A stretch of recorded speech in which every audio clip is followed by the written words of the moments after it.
Okay, we're going to hope that this time we're good.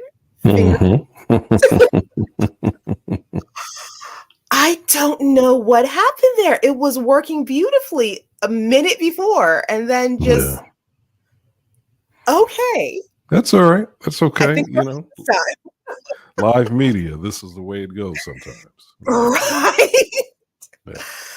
Oh my goodness. Okay, well, I think we're good this time. All right, let's try this again. Guys, welcome to Burn the Golden Calf. Our episode today, this entire month has been about power.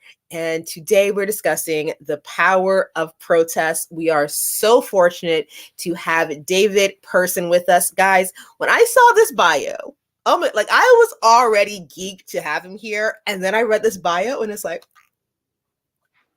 listen to this, guys.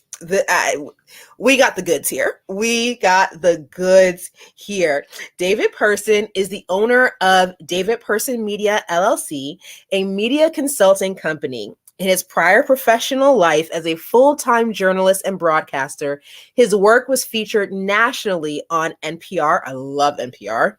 And in USA Today, BlackAmericaWeb.com, Message Magazine, and various media outlets throughout Alabama. Now, as a consultant, David creates content for various clients and partners and specializes in developing media strategies and messaging. His client list includes former U.S. Senate candidate Will Boyd, environmental justice activist Catherine Flowers, and she was named one of Time's 100 most influential people in the world in 2023, and Estelle's Brilliant Bus, a CNN hero. David co-hosts and or produces the following podcasts: Breathe, featuring Pastor Debler Snell and Alabama Politics This Week, co-hosted with Josh Moon. David also co-created and co-produced Finding Tamika, an Audible original hosted by actress, director, producer Erica Alexander. Comedian Kevin Hart and Syndicate radio TV host Charlemagne the God are executive producers. Finding Tamika is one of Audible's top podcasts for 2022. It won the 2023 Alfred I. DuPont Columbia Award, one of the most prestigious awards in the news business. It was also awarded a Webby, the leading international award honoring excellence on the internet. David is a founding member of the Community Faith Partners, the Madison County Remembrance Project, and Huntsville's Rosa Parks Day Committee. He's also a member of the Drake State Community and Technical College Foundation Board and is an active member of the Oakwood University Church. And we cannot miss this part. He is an alumnus of Oakwood University and the proud father of one son, Jeremy, because family matters. Yes, absolutely. David, I am so excited to have you here. Now, on top of all the things that you shared with us, what are some things that you want our audience to know about you, the person? The person. No pun intended. I see what you did there. Yeah. Right now, he's like, oh wait, I did say that. All right. I guess the probably the most important thing is that I am, even though this was implied in the bio, I want to state on the record I am a very proud Christian. Very happy to be a person of faith, and I consider myself a liberal Christian or a progressive Christian, but very much a Christian. And that probably is the most important thing. I'm also a very proud alumnus of Oakwood University. Oakwood is very special to me, and I've told people through the years that 4 of the best years of my life were spent as a student at Oakwood University. Mercy. Well, it was Oakwood College back then, but gotcha. Yeah. Gotcha. And for those who don't know, we're going to come back to why that is significant, why those 4 years being the happiest of his life are so significant. And it ties beautifully into what we're discussing today, the power of protest. David, for you, how would you define protest? I know Martin Luther King defined a riot as the language of the unheard. Protest, I would imagine, is the step right before a riot.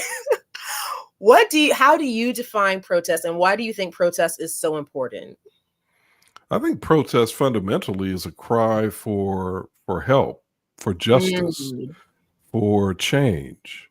And it is a cry that comes out of a deep-seated need based on, dynamic, sometimes very dynamic and troubling circumstances. yes. I would agree. I would totally Mhm. agree. For those who don't know, you are currently helping to spearhead a very large and ambitious protest where Oakwood University is concerned. Would you like to share with our audience some about that? Because, I mean, you are currently doing what we are talking about. Right. Well, the gist of it, Danielle, is that late last year, um, in reaction to some some Facebook posts that were created and posted by my one of my schoolmates, Danny Chandler. Um, Fake Facebook posts that were very, I think, um, expressive in terms of their concern, in terms of Danny's concerns about Oakwood and his efforts to try, as someone who was a very active and generous alumnus, to address certain things, um, and his frustration with not making any headway there. I Mm, decided to make a Facebook post of my own in solidarity with Danny to try to get more Oakwood alumni aware of his concerns, and so I did that, and the response was fairly tremendous, I would say, in terms of just mm, people reacting to the post and interacting with me about the post, hundreds of interactions and so forth. And mm, so, as a result of that, it was suggested to me by a longtime friend of mine, Sonia Gordon Maddox, that we create a Facebook page or a Facebook mm, group. mhm, And so I thought that was a good idea, considering all of the reaction that my post had gotten. So we created this Facebook group called Concerned Oakwoodites, and now we have also a website called concernedoakwoodites.com, by the mm, way. And the objective really was just to again raise issues that we believe uh, are essential issues to be addressed in terms of Oakwood's future, and mm, its present and its future, but specifically its survivability.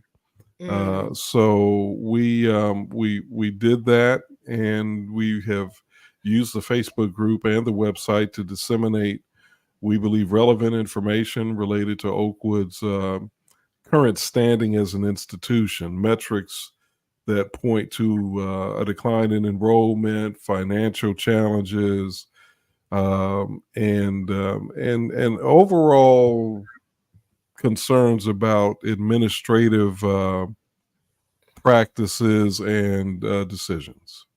mm. And I believe at this point, the group is like almost just shy of about 2,000 members at this point, correct?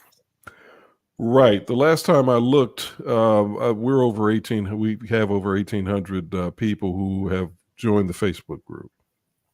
So there are a lot of people that, like you, are concerned. And I think what you described is really interesting because so often when you hear the origins of protests, it begins quite organically. It's not somebody, sitting somewhere thinking, I want to start a protest. It's just Mhm. somebody like, this isn't right. Something's not right here. And they begin talking about it, and other people come along, and then it grows into this full-fledged protests, grown Mhm. out of organic concern and a need for justice. Why do you think that generally that is how protest begins? That it doesn't start like, top down, but it usually starts very close to the bottom and then works its way up. Mhm. Well, I would assume it's because it is the people who are at the grassroots level who most acutely feel the need, the, Mm, the the need that is not being addressed, the need that is being ignored. They are the ones who feel the pressure of whether it's injustice or malfeasance or incompetence or lack of some sort. I mean, that's where it's felt, and so I think that's why, as you said, it sort of bubbles up from organically from the bottom up. The people who are decision makers, who are leaders, whether it's due to again their lack of awareness or whether it's due to something that's more serious, they don't seem to be as aware of the need for change or the mhm. need or the feelings of the people that are being subjected to whatever the institutional pressures are that have created this sort of organic cry for help and resolution. Gotcha.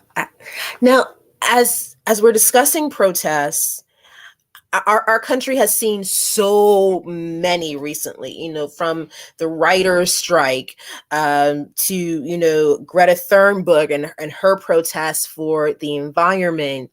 There are so many protests happening now for a variety of different things, but not all of them are what I personally would categorized as legitimate. January 6th was a form of protest and not great. Not great. Charleston, with the tiki torches and "You will not replace us," a form of protest. Even when COVID hit, and there were individuals out with their signs protesting for the place to open back up because we deserve haircuts. That was a form of protest. And so, what would you say are the ingredients of a protest, I guess, of merit? Mm. Mhm. Well, I mean, we could go back to perhaps even the founding of this nation when Crispus Mm, Attucks and a black man and others protested via the Boston Tea Party. A valid protest, I would argue, is a protest in which people are feeling oppressed. Uh, mm, and so I think it starts there, with oppression or with uh, feeling that they're being their needs and their desires or wants are being ignored. I think that's where it starts, and of course, January 6th, and I think it's interesting that you raised that. January 6th, of course, far exceeded uh, protest. I mean, that was a bona mm. fide insurrection, This is an, true. This is an true. attempt to an attempt to thwart the lawful, willful decision of the voters of the United States of America to have President Biden as president. Mm, So that's the worst form. That went beyond protest. But I think it stemmed perhaps from the same sort of inclination, even if it was misdirected and I would even argue delusional.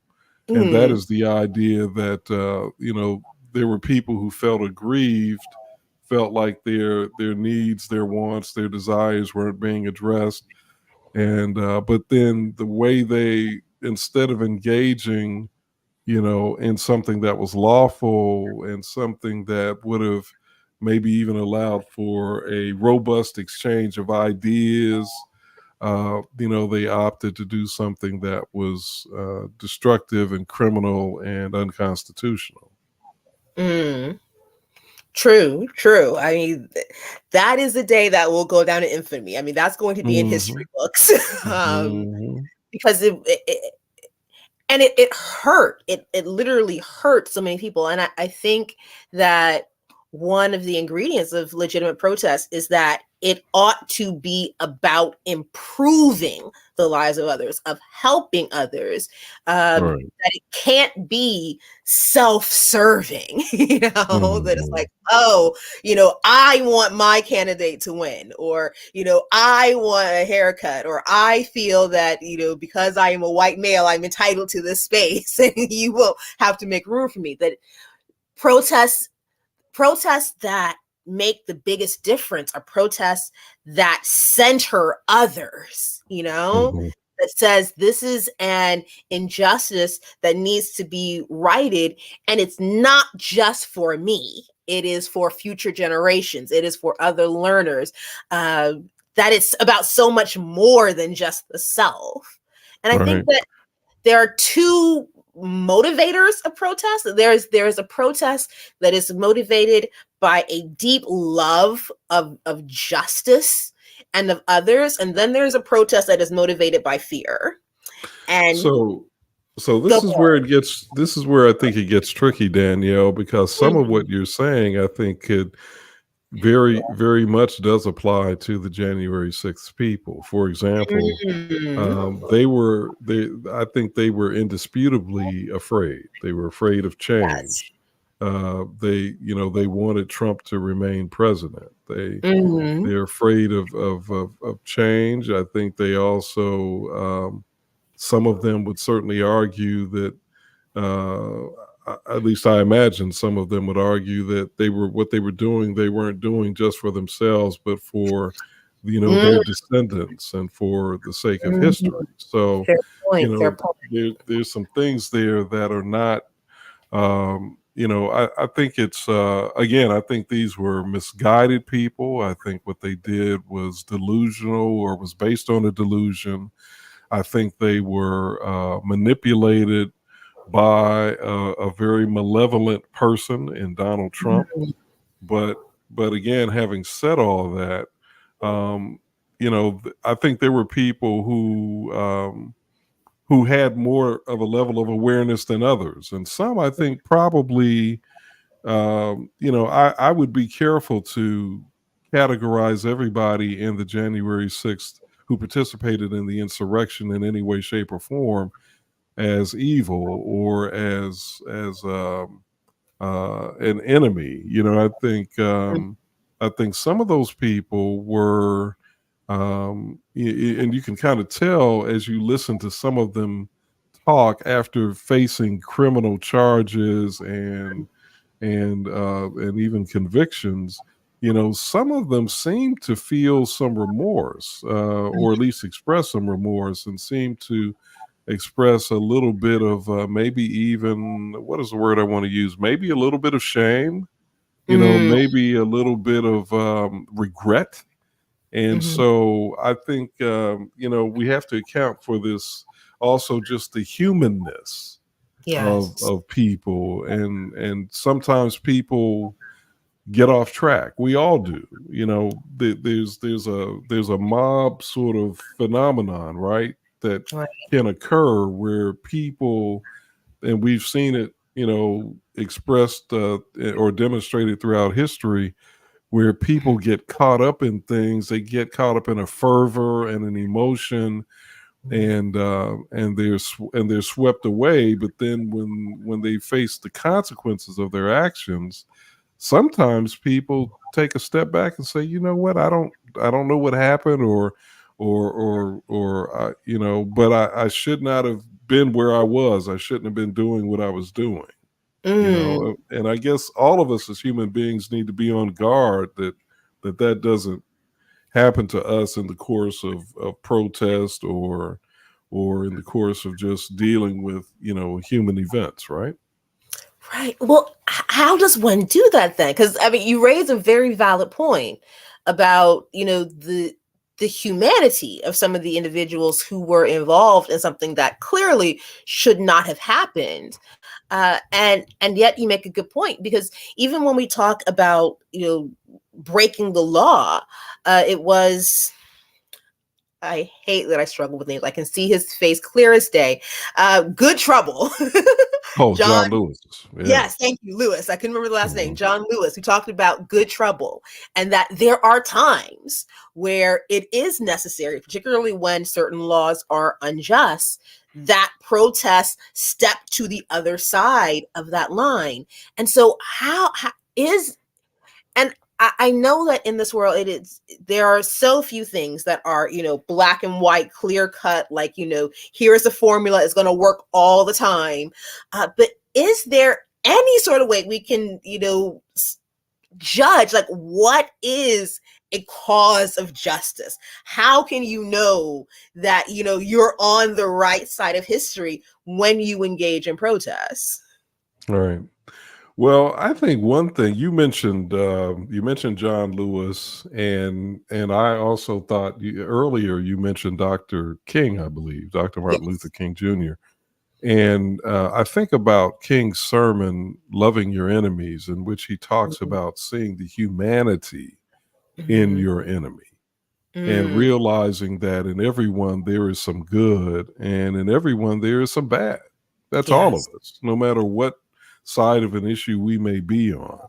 And so the challenge that we have, if we're striving to be what we commonly call now woke, or what we used to call conscious people, I think we have to acknowledge the humanity in others, and that can help to center us, I think, and help us to stay on track and make this less about our egos or our personal narcissistic agendas, and more about the common good.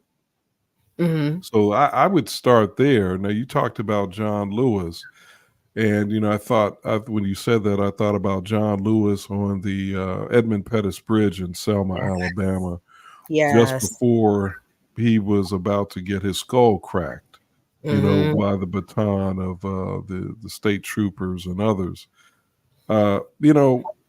That he was a man who had to be clear in those moments. He had to be clear, knowing what was likely to happen and what he could be facing, perhaps even death, who knows, in that moment. He had to be clear about why he was doing what he was doing. And I'm envisioning, and of course we would know for sure if he were here and we could both ask him, but I would imagine, just from my understanding of his life, that as he stood on that bridge, he realized that he and all the others who were standing on his side of the bridge were standing there not just for themselves, but for Black people across the state of Alabama who wanted the right to vote, who needed the right to vote. Yes. He was standing there not just for those who were living, but for future generations. Yes. It's because of John Lewis that every Black person in this state, John Lewis and others, that every Black person in this state can vote today. Yes. Again, we know there's voter suppression, and we know there have been active attempts to usurp that right to vote. But at least collectively, even if not always individually, the bulk of us still have the right to vote. Yes. And so I think that's the other part of it. As you said earlier, we have to think in terms of what is good for not just us in a particular moment or a particular scenario, but what is good for the larger society and what is good for the future. And that is a biggie. That's a biggie. I was having a conversation with someone recently, and we were discussing privilege. Mm. And I have always believed that privilege is not a bad word. Privilege simply means an unearned benefit. And all of us at some point, place in life, have places of unearned benefit. I am the product of a two-parent home. That gives me some benefits that I did not earn. I did not create the two-parent home. It existed there when I showed up. But that's a benefit. And Mhm. because I have this privilege, I have always seen it as almost like the Spider-Man quote, with great power comes great responsibility. Because I have this privilege, I need to use it to benefit those who do not have that privilege. And in having this discussion with this person, I was flabbergasted to realize that that was not only not a framework that they shared, but one that they actively repudiated. Mm. Yes. Mm. Um, and as he was telling me how he thinks it's absolutely wrong that other people should have to live for others and sacrifice yourself in your life, and I'm like, well, that's not that, no. And then all of a sudden it clicked. I am talking to a white male. Mm. Oh, there's a different context here, because if you are part of any sort of minority group, doesn't even have to be Black, but if you are part of any minority group, disabled people, LGBTQI, if you are a part of any marginalized group, you innately understand that your successes benefit the group, that your failures Mhm. can unfortunately impact the group, and that you do not live unto yourself. Right. And it was astonishing to see the manifestation of privilege in real time. That it's like, you don't have that context at all. And suddenly it became very clear how these other forms of protest we're talking about, the January 6th and the others, could happen because you are fundamentally in a context where you do not truly feel connected to others. Mm. And it was just Mm. because I've never lived in that reality. And I Mhm. imagine that for the vast majority of the world, since the global majority is a part of some sort of marginalized community, most of us don't. We've just not had that context. Mhm. Well, I think you make a really good point in what you said earlier, what you, I think, well, I guess alluded to earlier, which is that relative to someone, all of us, arguably in the world, or just about all of us, are privileged people Mm, relative to someone. yes. Mhm. Now, I think, there certainly are groups of people that are much more privileged than others, especially in given societies. So, in the Very much United so. in the United States, I think it's fair to say that white males are the most privileged group of all. White Christian males. Let me be Yes. white Christian heterosexual males. Yes. To be very specifically clear, are most privileged of all. But you're right. I mean, you have privilege. I have privilege relative to other people, and so it is a problem that we must wrestle with. By the way, when you quoted from the Spider-Man comic, I was thinking, I know Spider-Man didn't originate that, so I just want to say that Mm. Voltaire is credited with the original Oh, iteration of that phrase. With great power comes great responsibility. So just for whatever I it's did not worth. know that. Thank you. Yeah. Yeah. I imagine that there are many millennials who did not know that, and younger. Right. Thank you. Yeah, Okay. no disrespect to Spider-Man. Now, I'm a big Spider-Man fan. I have been all my life, but where credit is due, I think Oh, it goes good to Voltaire. to know. Yeah. Okay, Voltaire, credit to you. With great power comes great responsibility. All right. Spider-Man, Yeah. you plagiarized. Okay. Well,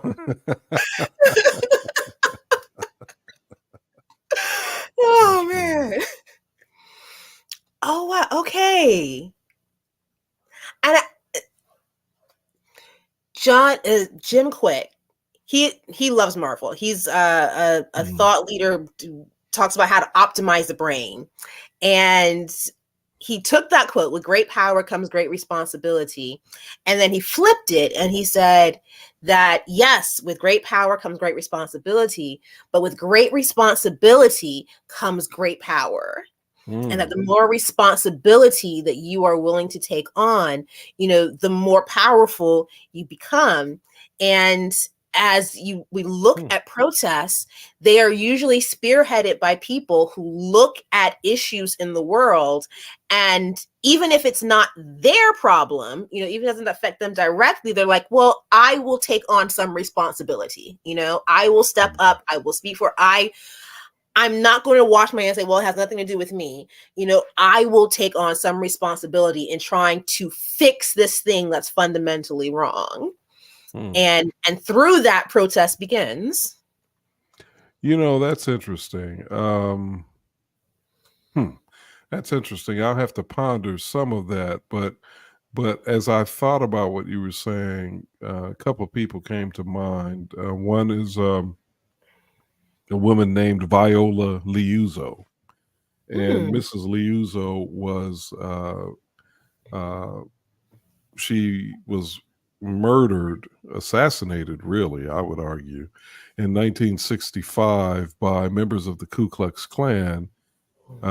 She was one of the many hundreds, if not thousands, of people who descended on the state of Alabama after Dr. King called for people of goodwill in the United States to come to Alabama to help Black people secure the right to vote.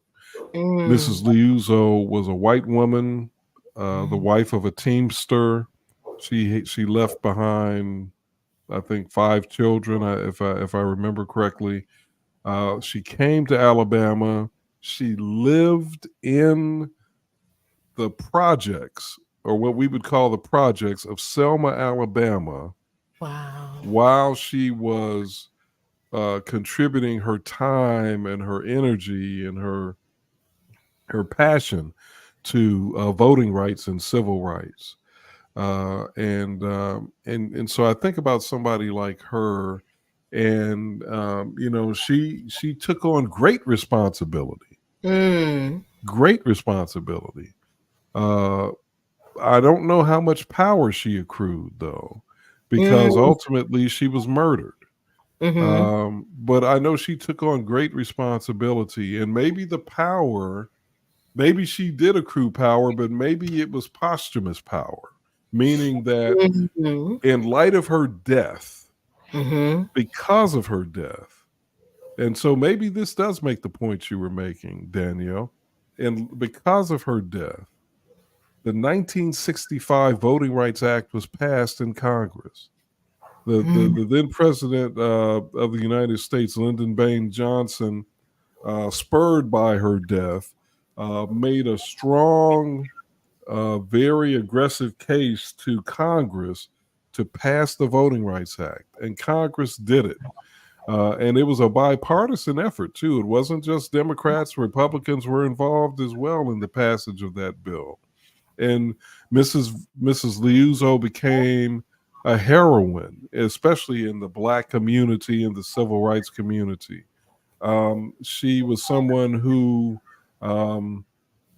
epitomized sacrifice. And I'll never forget. I interviewed my friend Mary Stanton, who probably wrote the definitive book on Viola Liuzzo, a book that has won awards. Her book is called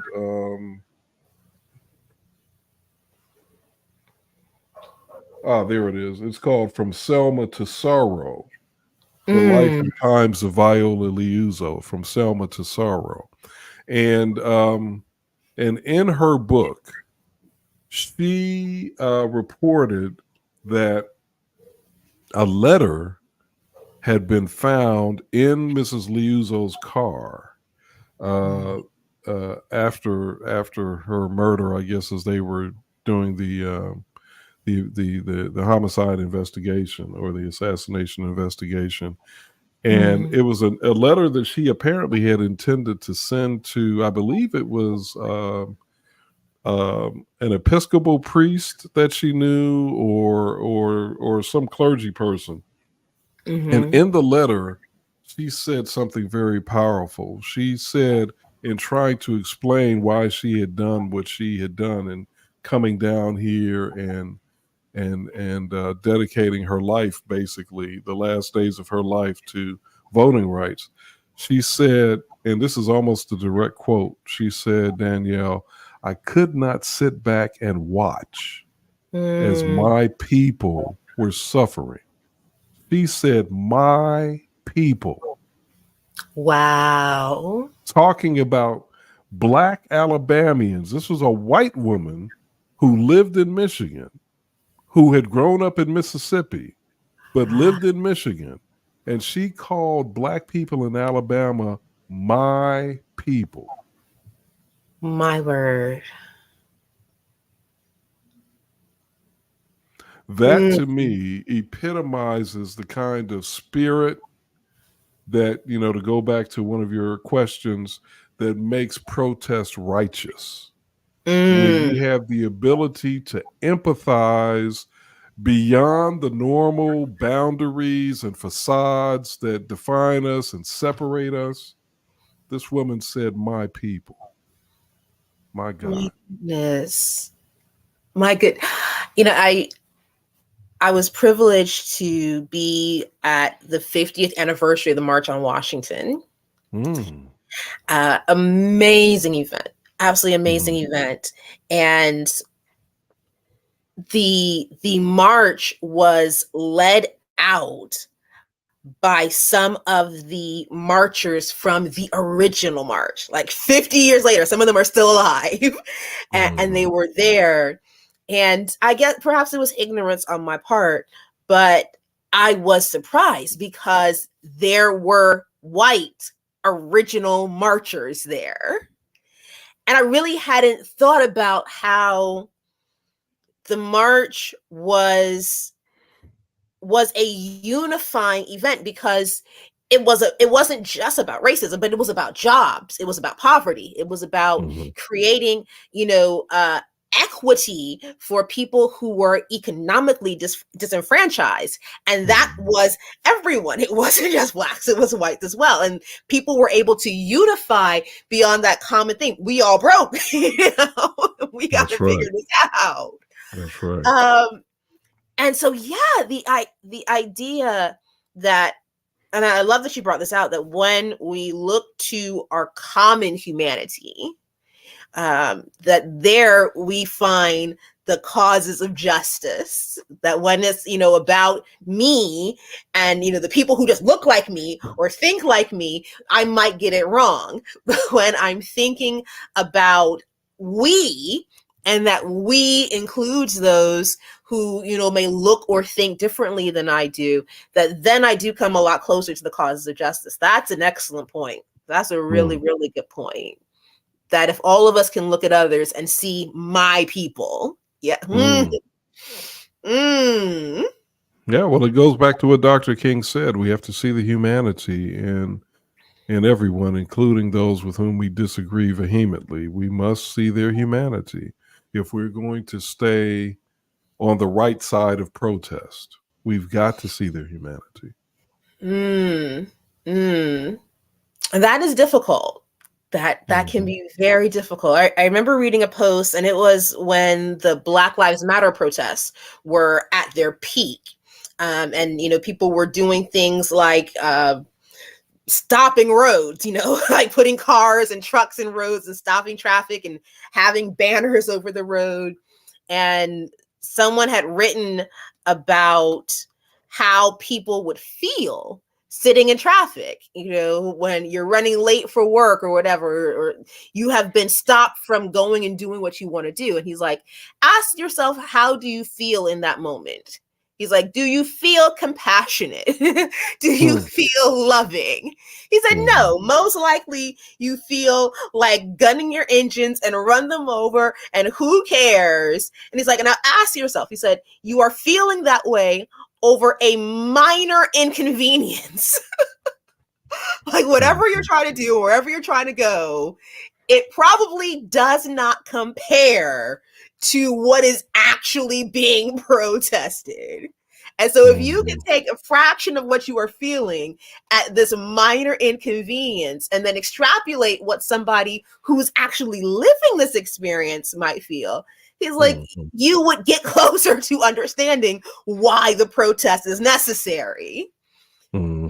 That's right. Yeah. Mm. Yeah, that's a great point. And so rarely are we able to step outside of ourselves to see that other point of view. It's kind of like that meme where two people are looking at a figure on the ground and one person says 6 and the other person says 9 because they're standing on opposite sides. It's like, well, just because I see it one way doesn't mean that what you're seeing is wrong, you know? Right. It's Right. kind of that.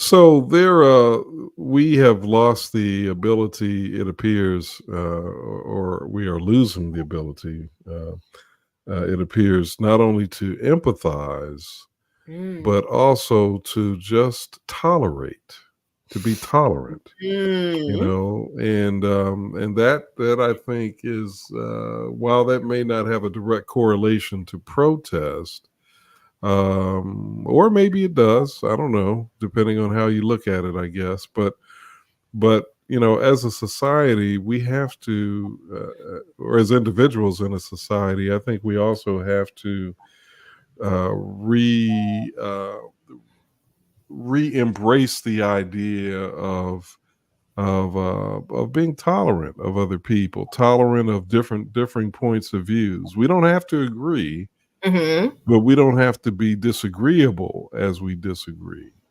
It's okay that we see things the way we see them, and it's okay that there's a different point of view. And I say that not to suggest that there's no right or wrong, because there's absolutely right and wrong in life. But I think we can. But I think we should be able to embrace the idea that even if I believe someone is wrong, I Mm. should be able to tolerate, first of all, their right to be wrong. They have Mm. a constitutional right to have a point of view that is wrong. Mm-hmm. They may not have a constitutional right to act on that point of view in certain ways, like Mm-hmm. storming the Capitol and fighting with police officers and smearing feces on the walls of the Capitol inside, and all the other crazy things that were done on January 6th. But people have a right to their points of view, and they have a right to express their point of view, Mm-hmm. and they have a right to a reasonable expression, or to take reasonable lawful actions based on their point of view. So we have Mm-hmm. to tolerate that. We have to learn to tolerate the fact that there are going to be people who live in ways or embrace lifestyles that I may not agree with, or I may not understand. Mm-hmm. You mentioned earlier LGBTQIA people. There are people, uh, who, in the what we sometimes call the cisgender world, or the heterosexual world, who do not understand or want to accept the very existence of people that are not heterosexuals or not cisgendered. And the reality is that's not a healthy way to live life. You Mm-hmm. know, we have to learn to accept differences. We don't necessarily have to agree. We don't necessarily have to adopt, Mm-hmm. but we should certainly accept somebody else's right to be who they are, to self determine, and to express themselves as they see fit. Well, you raise an interesting point, and I want to touch on something you mentioned at the very beginning. When we first started, you clarified that you see yourself as a Christian. Mm-hmm. And in our current environment, that is almost a loaded word now. Christianity, evangelicalism, that's a word.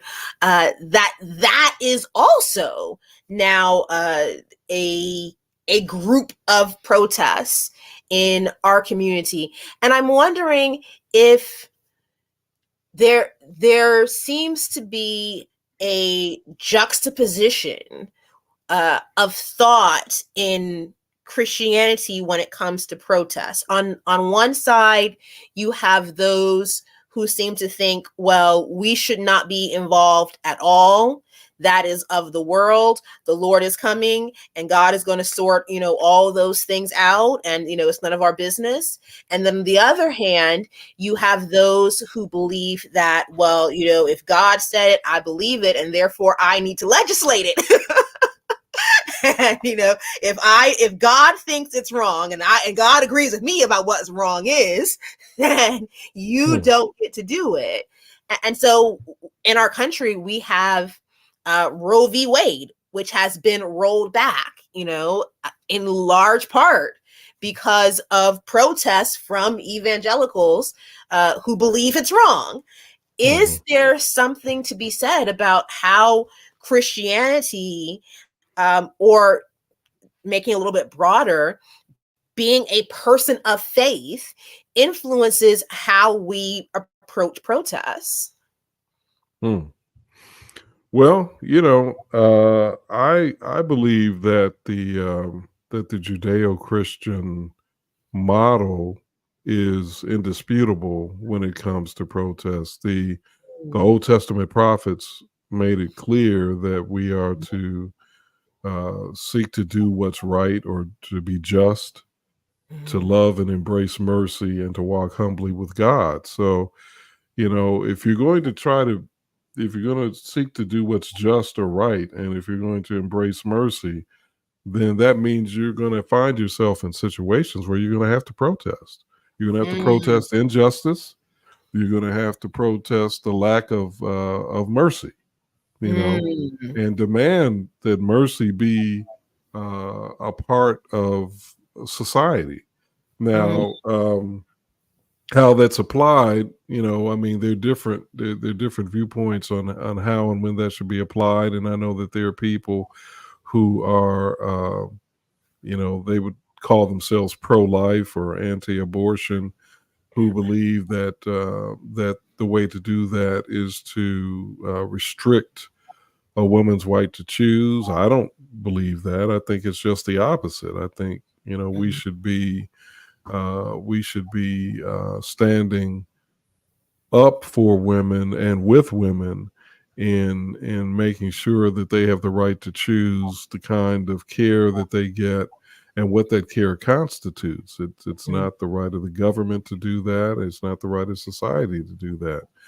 But we have legitimate disagreements on that. There are people that believe the death penalty should be utilized by state governments and the federal government. I don't.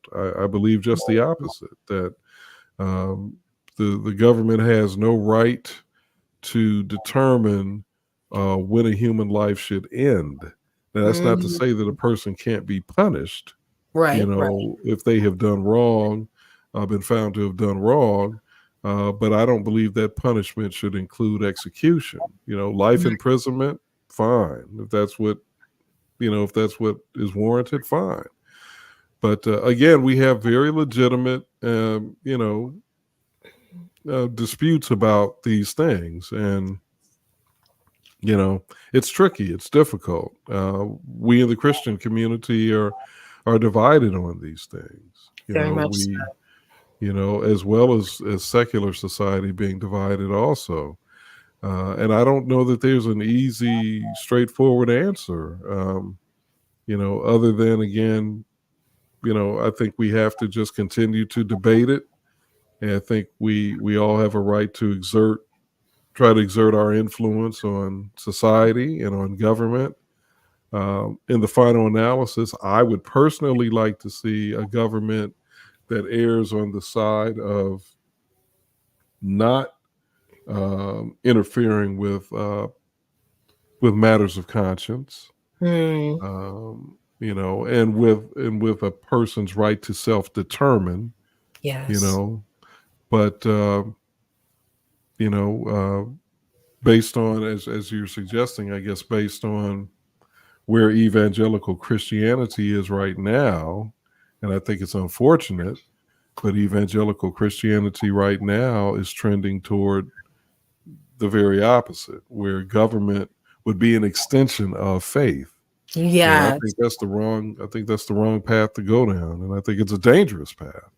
Very, very. Uh, I, for me, I have never understood the idea of trying to force an ideal on someone else. I mean, to me, it has always seemed very clear that force is antithetical to what Christianity and God, stood for. That the whole universe seems to have been created to revolve around the freedom of choice.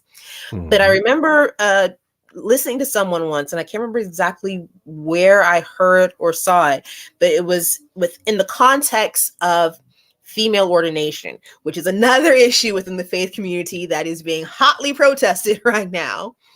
And someone was explaining why the other side, the side that doesn't believe that women ought to serve in pastoral ministry, why they were being so resolute. Because one of the interesting things about protests and about sides, as it were, is that there is one side that tends to want more inclusivity for others, and then there's a side Mhm. that wants less. Mhm. um and so, like, within the context of female ordination, even if the vote goes against what people who want women pastors, if it goes against them, most of them, I shouldn't say most, but the church can keep going. you Mhm. know Most of them Mhm. don't pack up their ball and leave. But if the vote goes the other way, then we have January 6th. And what Mhm. someone was what someone explained when it comes to Christianity evangelicals, they use the story of Achan and Hmm. how, yes, and I had not thought of this. So for those who don't know the story of Achan, Israel, wilderness Israel, is trying to get to the promised land. They have to fight these different nations, and one of the divine orders is that when they go and fight, they are not to take anything. Everything is to be destroyed. They are not to take anything. Achan is, one of the fighters. He goes, he sees some really great stuff, and despite the divine order, he takes some things for himself, brings it back, hides it. And ever after that, Israel cannot win a single battle. They keep losing, people keep dying, and they're trying to figure out, wait, what is going on? Up till now, God has been blessing us, we've been winning, and now we're losing. What's going on? And so they consult with God, lots are cast, and by process of elimination, they figure out that it's Achan. And it's like, what did you do? He admits what he's done. They find the things, destroy the things. Achan is killed, and then everything is good again.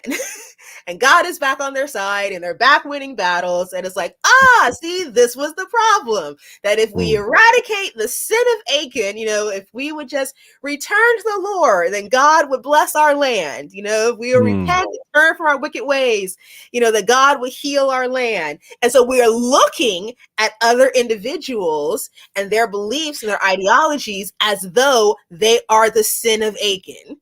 And if we could just get rid of these Mm. people and their Mm. ideologies, that everything would be good again. And Mm. I never thought of it that way before. But it's like, when you Mm. put it that way, it Mhm. makes sense. You're wrong, but it makes sense. Yeah, well, yeah, that's interesting. And here we get into a really interesting, I guess, debate or discussion about the Bible and what and how to apply the Bible. I think Mm, it's interesting that people would take the point of view that we should have we should treat modern in a non-theocratic secular society, that we should be trying to apply strict uh, biblical tenets to the general population. That makes no sense to me, and I think, quite frankly, it's just it's dangerous. agree. Certainly, if we had, let's say, if somehow the composition of the country changed to such a degree that Muslims were, Shia Muslims became an influential force in our society, I'm sure there are many Christians who would be appalled if Sharia law was applied to, was fused with government rules and regulations, and we had to begin Mm. to live under Sharia law. I mean, that would be insane, obviously, because there would still be, theoretically at least, and of course this is all hypothetical, but there would be, I'm sure, still millions and millions of people who were not Muslim and who were not even people of faith at all. So how would Very. that be fair to them? Mhm. So I look at it the same way. It's not fair or just to try to apply so-called biblical principles to the vast majority of society when even Christians don't agree on how the Bible should be interpreted and applied. That's why we've got, a plethora of denominations, right? Right, So right. it just makes no sense. But then on top of that, you're going to take the story of Achan and try to build public policy out of the story of Achan. That's ridiculous. I mean, first of all, God in the story of Achan is the one who killed Achan, right? Or at least ordered the killing of Achan. I You think so. know, I think he was stoned to death, I think. yeah. So it was God that ordered it. God that Mhm. ordered it. And to try to suggest that that's the kind of society we want today, I mean, if anybody thinks that that's how God is still operating, I think they're delusional. God isn't operating like that today. And I don't think there's anybody who would say with a straight face that we need to get back into the business of stoning people for perceived wrong or missteps or sins. That's crazy. Even Christ repudiated that, with the woman caught in adultery. Come on, give me a Mm. freaking break. That's insane. But I think that we do have a lot of people who, even though they might not, verbally go to the extremes of saying, "Oh, we ought to stone people," that this is verbiage that we're hearing a lot. Especially that one verse: "If my people, who are called by my name, would seek my face, humble themselves, and turn from their wicked ways, then I would hear in heaven, and I would forgive their sin, and I would heal their land." So I don't know how many times I've heard this verse, and usually so it's, we need these other people, not me. I'm good. We need these other people to turn from their wicked ways so that so God can let's bless the rest of us. yeah, so there's some fallacies in that logic to me. The first one is, who is my people? Who is my Mm, people? And my people in that context, if I'm not mistaken, and I can't remember where that text is found, but I'm sure I can look it up real quickly. That text is found, I believe that my people in that text is referring to the children of Israel. All right. Mhm. I believe So so.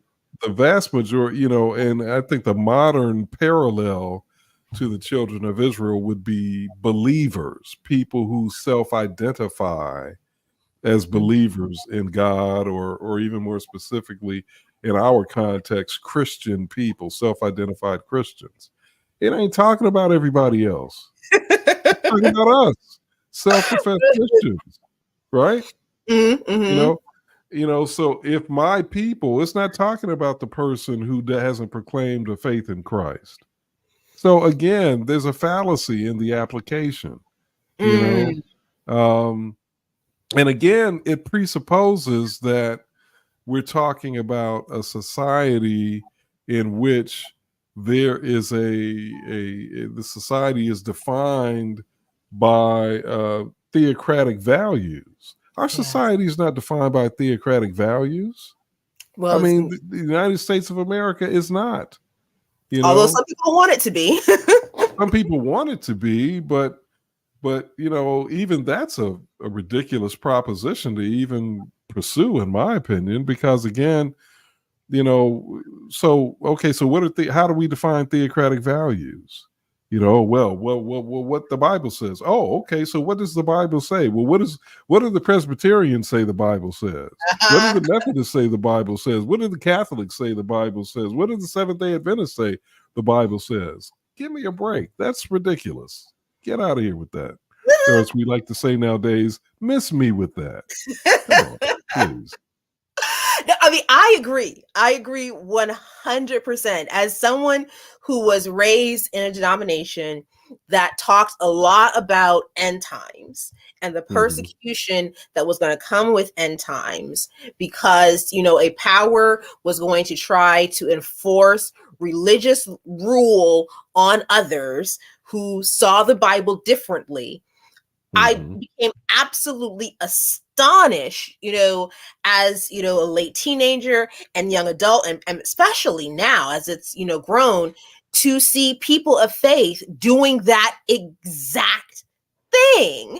It's Mhm. as though there is not an understanding that all these protests create precedent, and the precedent that you create, that anyone's interpretation of their holy book is allowed to become rule of law for everyone else, whether or not they like this book, is the precedent that is going to turn around and bite you in the butt when somebody else takes their interpretation of their holy Mhm. book and makes a law that you disagree with. And Mhm. that we need in our society a space where it's like, no, we're not going to we're not going to try to take any one book and make it apply legally to everyone, because that doesn't Mhm. work.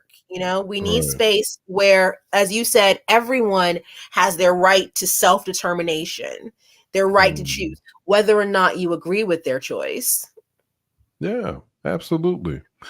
And I'm looking at the verse now at Second Chronicles chapter 7, verse 14. If my people who are Mm-hmm. called by my name, that's a very specific grouping of people there. Mm. It wasn't talking about the people of the other nations. He was talking about the Israelites, right? Mm-hmm. I mean, that's Mm-hmm. pretty obvious. He's talking about the Israelites. And then when he's going through this sort of this recitation of what they need to do, and if they do what they need to do, then he'll hear from heaven and forgive their sin and heal their land.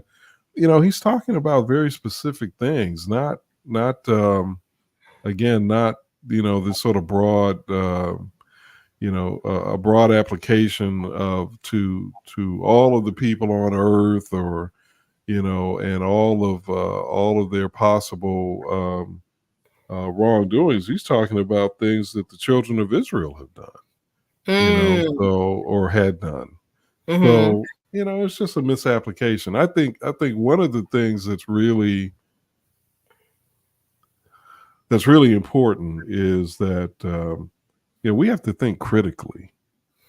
We have to think critically and think about context.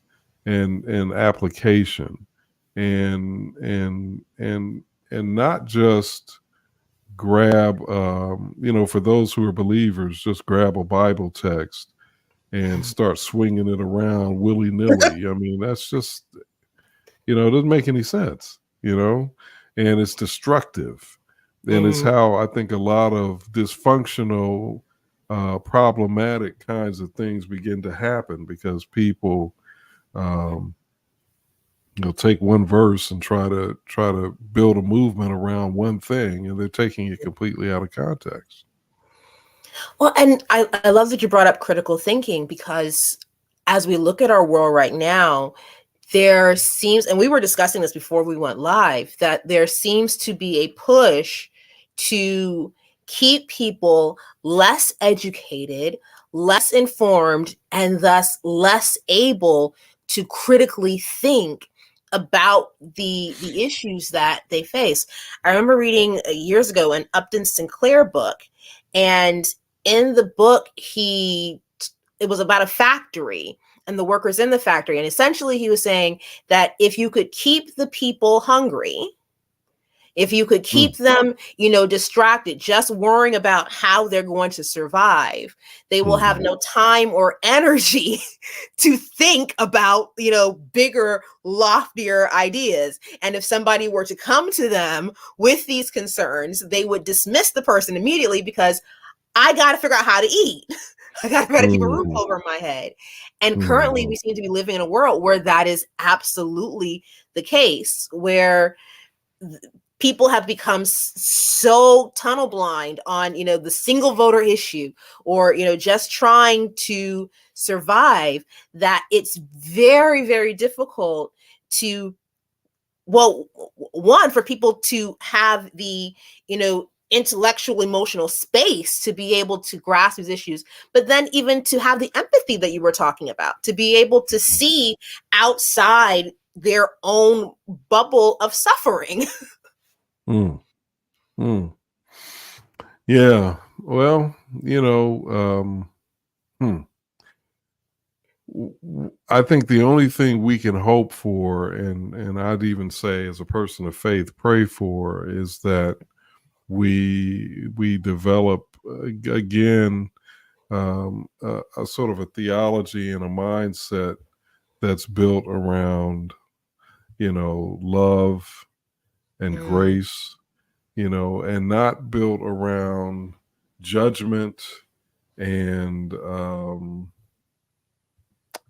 this sort of, what I would consider to be sort of unproductive kind of, an unproductive theology. Maybe that's the way I'll say it, where mm, we are trying to, get into the business of, trying to dictate how people should live, and what mm. people should think, how people should feel about certain things. I think it's perfectly fine for you to have your point of view about something, Mhm, whatever that is. mhm, Perfectly fine, you know. And your point of view doesn't have to mirror my point of view, and mhm. it shouldn't have to mirror my point of view for us to be in community together. Yes. Um, we should be able to. Now, we may not be able to find enough common ground to worship together, Mhm, but we should be able to have enough common ground to work together to try to make our community or our society a better place. yes. We should be able to find enough common ground where, if you have a need, I should be able to help you if I have the wherewithal to help you, and vice Yes. versa. If I have a need and you have the ability to help me, you should be able to help me, even if we're separated by, our politics or our religion, or whatever else it is, race or whatever else it is. Mm, So I would just like to, and I think the key to that, again, is, to go back to Dr. King's sermon, loving your enemies. You got to just learn how to love, and love unconditionally. Doesn't that, we don't have to like, I don't have to like who you are. Mm. And you don't have to like who I am, but I would like to think as an extreme example of this, as much as I detest Donald Trump's politics, Who are as you gonna much go? as I detest Donald Trump's actions and his rhetoric, as much as I detest every display that he's ever presented to the public, I would like to think, by the grace of God, that if I saw Donald Trump by the side of the road in need of help, that I could put all of that aside and say, let me help this human being in need. All right. Mm. Set aside my political differences, my ideological differences, and let me help this human being in need. I think that's where we have to be. Now, that's not easy. I'm not suggesting it's easy. I'm not suggesting we're always going to get it right, but I think that's what we have to aspire to. That's a high bar. That's It a is a very high high bar. bar. Yeah, and I'll be the first one to say I'm probably not there yet. I'd probably see him and want to give him the middle finger and keep on driving. But You're doing better than some. Some would say gun your engine and head for him. right, exactly. But hopefully, prayerfully, if I were actually in that situation, hopefully, prayerfully, I would not give him the middle finger and would not keep on driving. Hopefully, prayerfully, I would stop and see what I could do to help him. Mm. That is the bar. That is the bar set by Christ. To love your enemies, do good to those who persecute you, pray for those who despitefully use you. That is the bar. That's the And bar. and if we apply that bar to all forms of protest, does my protest meet that bar? That, I love the story you told. Am I looking at others as my people? Yeah, that's when you will most likely find yourself on the right side of history. Yeah, I think so. And that's aspirational. We all come at this journey of life from different places and under different circumstances, and it's easy, I think, to put a lot of pressure not only on ourselves but on other people with our expectations of perfection. I'm not talking about perfection. I'm talking about just aspiring to do better, and then through grace and faith and adopting a merciful kind of posture, let's just try every day to get there, and then God willing, one day we will get there, Oh, there you go. I love it. David, thank you so much. This has been riveting. This is one question that I asked all my guest hosts before we end. We have covered a lot of ground and a lot of topics and a lot of different types of protests. If someone were just tuning in, or if they had missed the entire conversation, what are the 3 things that you would want them to take away from all the things we discussed? If they remember nothing else, what 3 things would you want someone to remember from this discussion? Well, first of all, that protest is a valid, and I would even argue necessary expression, and it is also a righteous expression. So I guess I would say that's first. Secondly, as you have, I think, been very conscientious about reminding our viewers and listeners, we should seek in protest to be on the right side of not necessarily just an issue, but on the right side of the tactic itself. So that means, again, we should be aspiring with our protests to be of service. And this is not about some kind of a selfish defense of ourselves and our tendencies, or some kind of a selfish agenda, but our protest ought to be about justice. Yes. And about being the voice for those who don't have a voice. You know, what I think the Bible, what Jesus and Dr. King would call the least of these. You know, so Mhm. that's what it should be about. And then finally, I would say um, that we, in order to accomplish all of that, we have to learn, as Dr. King said in his sermon, "Loving Your Enemies," we have to learn to see the humanity in other people Mm. and in ourselves. You know, so you know, in other words, as he said, in all of us there's some good, and all of us there's some bad.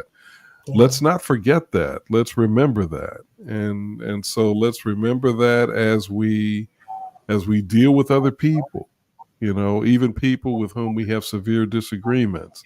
Let's also remember it, you know, as we think about ourselves, that, you know, we're not just all good and righteous, you know, we Mhm. also have some selfishness, we have some narcissism, we have other things, ego, other things inside of us.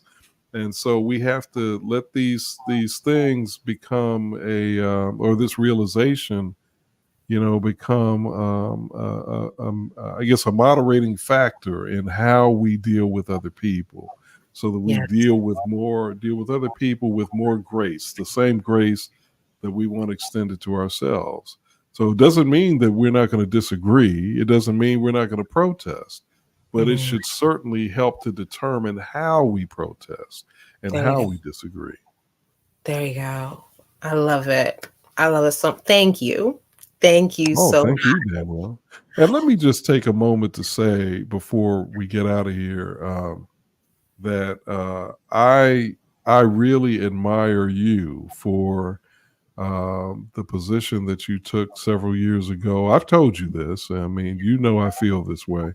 That I admire you for the position you took several years ago in speaking your truth, Mm. and in taking the position that you took in defense of not only yourself, but I think, whether you're conscious of this or not, but of other women who have been subjugated to predatory behavior by preachers and pastors and authority people with authority. You know, I think that was tremendously important, and I'm glad that you had the courage to speak your truth, and I'm glad that you are continuing to use the platform that was created by your speaking your truth to continue to pursue truth. So God bless you for that, because that's what we need in this world. And you know, people are not going to, you know, all of us need we need to be able to, all of us, to see what's possible, you know, Mm. and we see that primarily in this world, I think, through the experiences of others. So you have shown other young women what is possible, and I would imagine that you've also shown other young women what to look out for, so that they don't fall prey to predatory behavior. So God bless you for that. Oh my goodness. You're gonna have me crying up in here. Mercy. Mm. Thank you for that. Cause on that day when I truly believed that I was just throwing a bomb into my life. Mm. I could never, ever have imagined that I would be able to sit in a space like this and have conversations like this with people like, you and Kay and the others. Um, I really, I honest to goodness didn't believe it was possible. I truly believed that, my life as I knew it was over. And to a certain degree, I was right. It was. This is a whole new chapter of life. Um, but I thank you.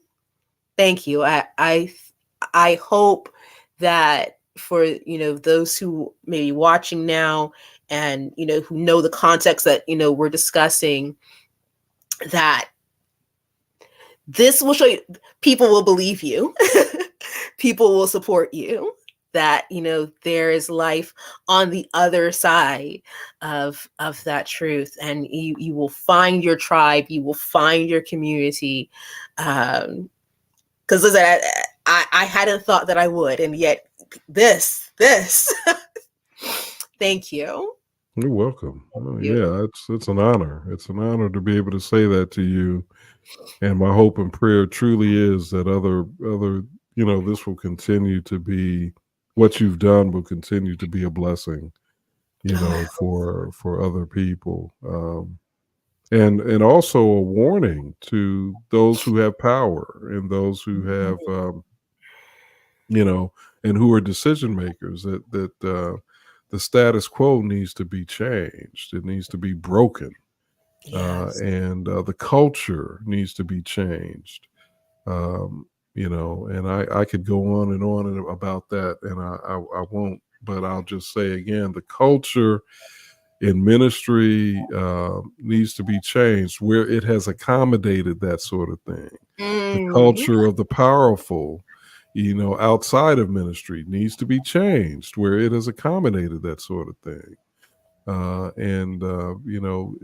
The powerful and the decision makers and the leaders of institutions inside of religious communities and outside, they just need to wake up. They need to wake up and understand it's a new day. And young women like yourself, and young men for that matter, who have been preyed upon by powerful people, that they're not going to just sit and be quiet anymore. This is a different generation and a different time, and that's a good thing. So good for you. Thank you. You know, there's something that you said before we went live that I would love for you to repeat again, about how power is found in our unity, that it's when we work together, that it is the people who are at the bottom who truly have the power when we come together. Can you share that again? Because I wish they'd heard that. We said it before we went live, but it bears repeating. Yeah, I'll just say again that when oppressed people band together, they can stand up and resist the powerful, and they can make change. And whether you're talking about a student body of an institution, whether you're talking about the members of a church or a denomination, whether you're talking about the employees in a workplace, the people that are at the grassroots level, they are the ones on whom these institutions depend upon. And so if they band together, if they stand up together, they can change the culture and the dynamic of the place. If the leadership won't do it, and ideally, I would be the first one to say the leadership should do it. The leadership should be cognizant enough, aware enough of the changes that need to be made, that they should do their due diligence to determine these changes that need to be made. They should be the ones initiating change. But if they're not going to change, if they're not going to be leaders and initiate change, then the people have to do it. And the people have the power. They can do it if they stand together. If we stand together, always together. Yes. Thank you so much, David. For those who would like to connect with you, who would like to, partner with you with, your work, your protest, your ministry, how can people, connect with you or find you? Sure. Well, I am on Facebook and as David Person, and I have some distant relatives also who have my name. I know there's at least one distant cousin out there whose name is David Person on Facebook, but I am on Facebook as David Person. I'm also David Person on Instagram. So they can reach me that way. You can reach me through the Concerned Oakwoodites website as well. Just contact me through the administrators of that page. So those are probably the easiest ways and the best ways to reach me for people in the general public. Gotcha. And then there's also your website, I think, with the consultation business as well. Right. I have a consulting business and I do have a website now. I will confess. The website let's see. Well, there's no delicate way to say it. I'll just say We'll pop it in the I bio. I will put in the links there. I just haven't. Well, yeah, but I haven't done the best job of. I mean, they can try to reach me through that website, but I haven't done the best job of maintaining that website. So that might not be the best way to reach me. But Gotcha. uh, yeah, unfortunately, and that's something I keep saying I'm going to work on. But there's so many other things to do And you're that doing I a lot just right now. You are doing yeah, a I lot. never get around to it. So I'm kind of embarrassed about that, really. But You're um, doing a lot right now, and I'm yeah, so grateful for all the work that you're doing. I thank you. really, really am. I know you're going to make a difference to a lot of students, a lot of families, a lot of people. So keep it up. Keep it up. Thank you. I appreciate it. Thank you. Oh, mercy. Well, guys, thank you so much for joining us. I apologize for the technical issues that we had. Thank goodness they got resolved. But join us here next week, same place, same time, for another episode of Burn the Golden Calf.